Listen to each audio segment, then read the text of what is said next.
สวัสดีครับพบกับเบียร์ฟิชชิงเบียร์ซ่าฟิชชิงนะครับมาของเบสเล่นได้ตัวหนึ่งเนี่ยหมายข้างตังครับของเนี่ยครับเรา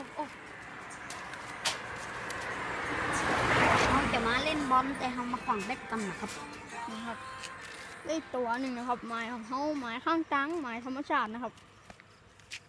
บ่อน้ำพิสดาร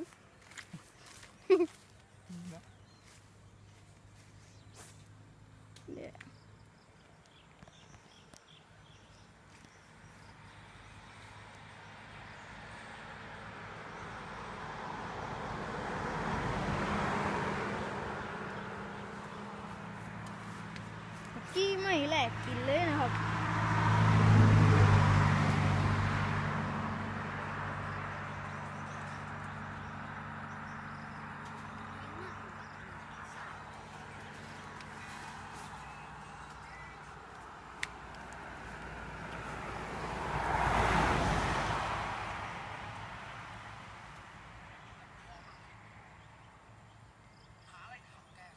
เนี่ยเขาเกิดไว้นะเนาะ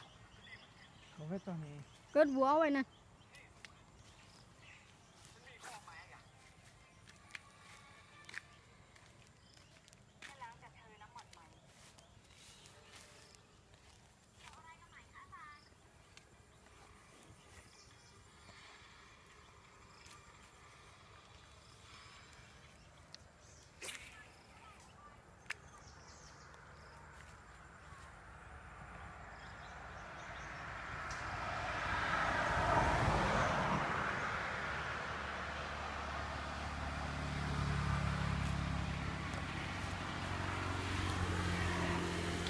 คนกับตัวไปเตียวมาเนี่ย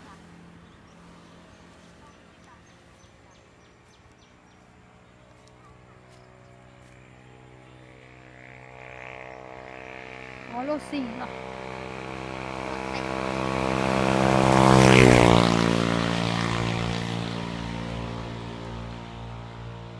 ขี่สิ่งจี้ตายโกงหน้าด้วย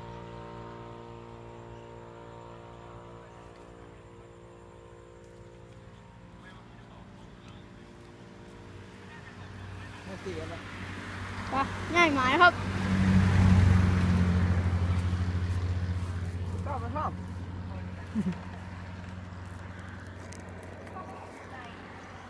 ง่ายหมายเป็นหน้านี่กัน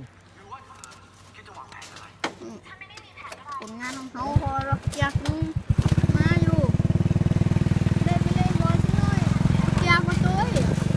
ฝนมันตกฝนมันตกเนาะมาของเขาเราอยู่หน้าเนี่ย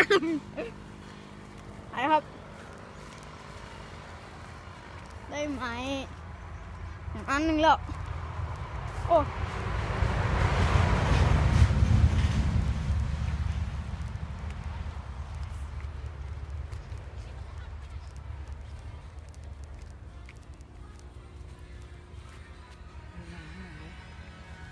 ล็อกปากหมายนี่อีฟทิ้งชิงกระเบลครับ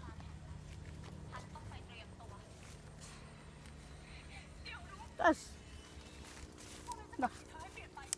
ลึกหลวงอ่ะไปบุญละ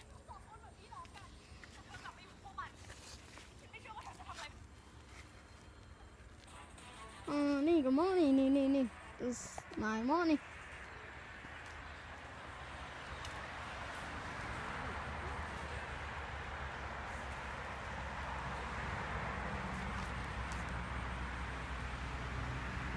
ของนี่ครับนักสุ่ม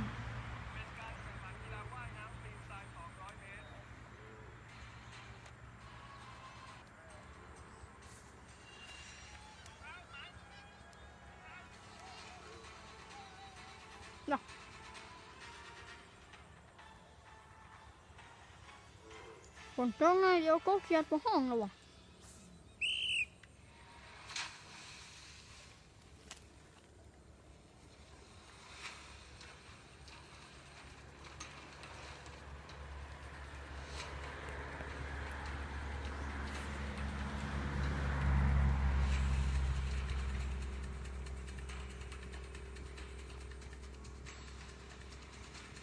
ไอ้บุญหัวเราะ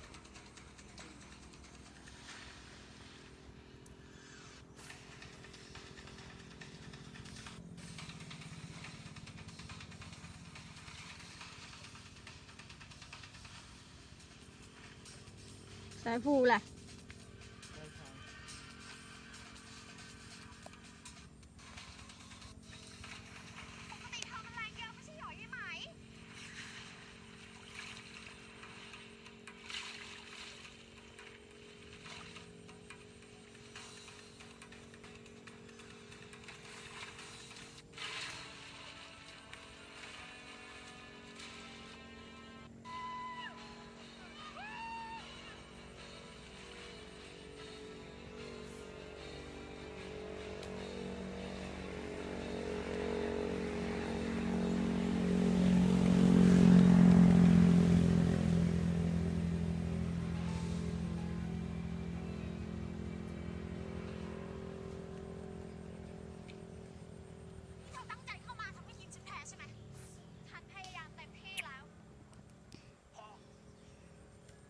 ไม้เขาอะเนี่ยได้เนี่ยไม้ธรรมชาติ